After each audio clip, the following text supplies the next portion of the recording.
Hello YouTube viewers, and welcome to the first ever DIY 101, also known as the Do-It-Yourself 101. My name is Brandon Bloom, and I'm excited to be here today. The reason we started this channel is for homeowners to repair and renovate their own homes properly, affordably, and above all else, safely. The first project we chose is a large and a small drywall patch. We chose this project because it is a common repair in the home. With these tips that we will give you, it is a very simple and affordable way to get her done. With that being said, let's get to work. Okay YouTube viewers, so we will start with the small drywall patch. What I like to use is drywall tape. This is a fabric-like tape that is really good for using on these smaller holes. It is also good on using for strip, only if you have to use a little bit of it. So what you do is you bring the tape up to the size of the hole and you measure it out. We don't need it to overhang too much. You then bring it back and you cut it to size. This tape itself does have adhesive on the backside, but I find that once you get started with all the dust and dirt, it is hard for it to adhere. So what I like to do is I like to take the drywall mud and I like to coat it around the edges. That way, it gives it something to adhere to a little bit better. Then I place it on and I press it into the mud. Now already it's begun that it is sinking into it, and that definitely will not fall off. Then I grab a large portion of mud and I want to make sure it fills backside, approximately the thickness of the drywall itself. I push into it and I let it just sink into it. So now it is approximately, you can see from this angle where I'm watching, it is bulging out a little bit. So that means it does have enough inside. And then, this is the hardest part, is most people say that they can do this, but they have trouble figuring out how to use the trowel so that it comes out smooth after. And trust me, with a lot of experience myself, I'm glad it comes out nicely now, but before it didn't quite do so much. So what I like to do is that if you hold it down like this too much, it takes off too much of the coating. And if you hold it too flat like this, it'll pull on the tape. So what I like to do is you like to get a lot, because trust me, this stuff you can sand it off later. More is better, because you need to fur it out. So you bring it in and you add a large coating. And then I pull from the sides as well.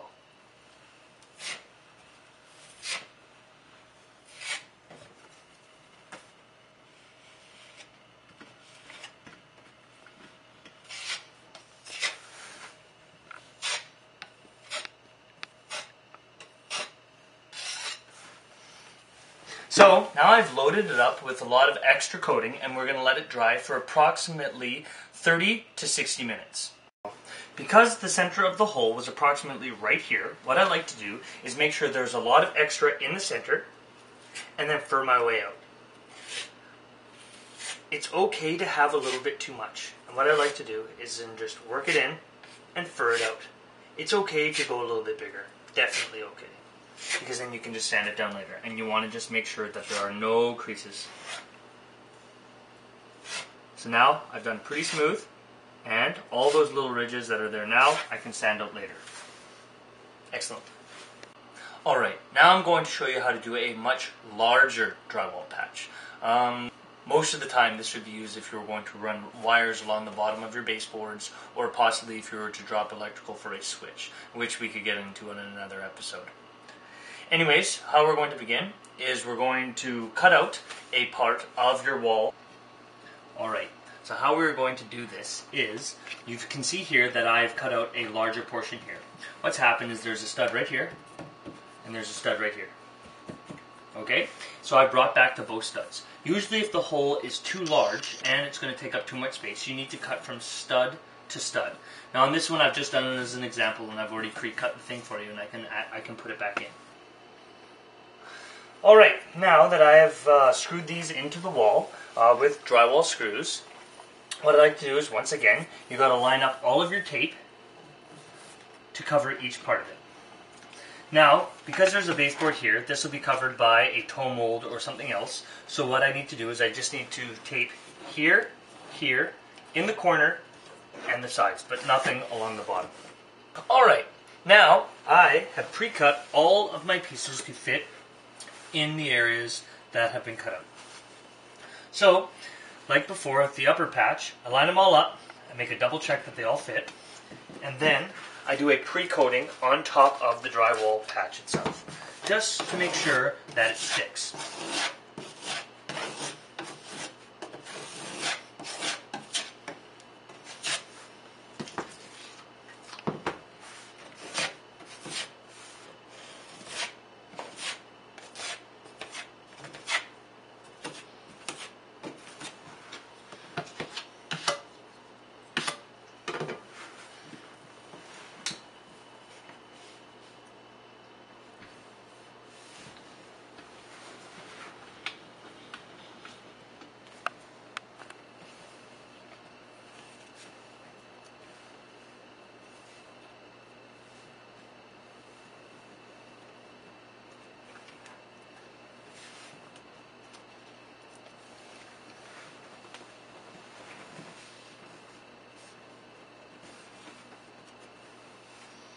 Fold it in half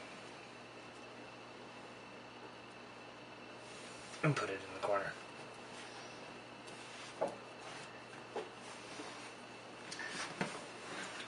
Now, you take it like the upper one and you load it up.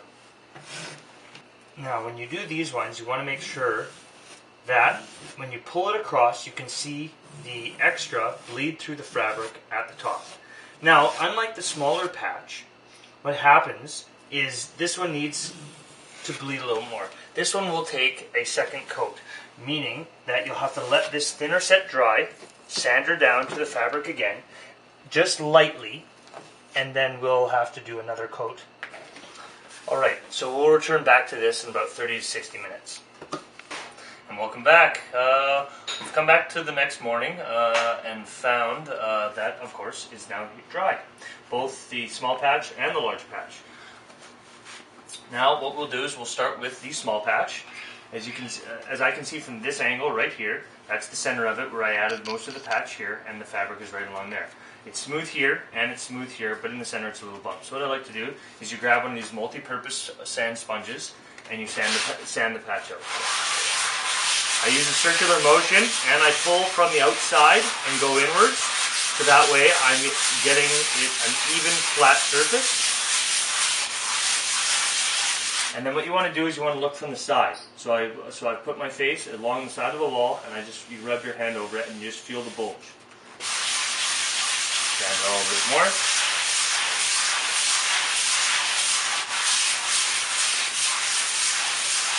In the center, it's just got a little bit of extra and it's a little bit indented from there now. So what you just do, take a little bit of the patch stuff, filler, and just fill in the middle.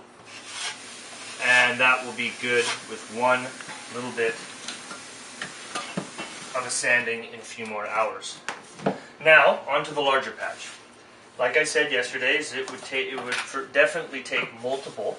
So what I do is I'm going to take an extra amount and we're going to start filling it out. But like we did on the upper patch, is how we furred out from the center. Now we're going to start doing that. We're going to fill out, and I like to go a little bit farther. So we're going to bring it out a good 2 to 3 inches from the base. So we'll lift it right from there, and then we'll go out 2 to 3 inches all the way around. So that way it furs it out, and we'll do that.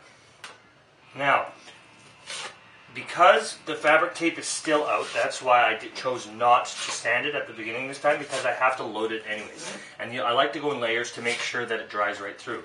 Because if I go on too thick at the start, it's not going to dry fast enough. So that's why it's a lot easier to just do smaller layers and watch how it dries. Because if you put on too much and it dries in the heat, the filler can crack.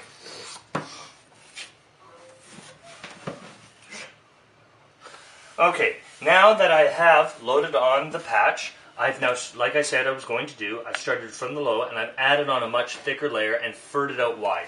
You shouldn't be afraid to put on a little bit extra, because if you're not happy with it, you can always sand out a little bit more. And what I've done is I can see from the side here that I have a pretty smooth surface, and I work in the corner from the bottom and work my way up. And I fur it out so that way it covers all the patch and sort of works on like an angle, from an angle. It's thicker on the bottom and it goes to a thinner angle all the way to the top. And that way it gives a nice smooth surface when you're all finished. You should not be afraid to use a little bit extra and just sand it out. It will take you a little bit of practice, but in the long run it will turn out really nicely. So after this sets up a little bit more, we're going to have a chance. I'll probably do the final layer, which is a quick sanding, and then check like I did on the smaller patch for just smoothing it out. And then you need to use your basic primer, and then you can paint. Here's a tip. I use construction adhesive on the back side of the drywall and stick it onto the studs so you don't crack the drywall. If you like our videos, please like them and don't forget to subscribe. For a list of materials and prices, please click below to our blog. If you have any DIY questions or requests for future episodes, please leave a message and we'll gladly get back to you.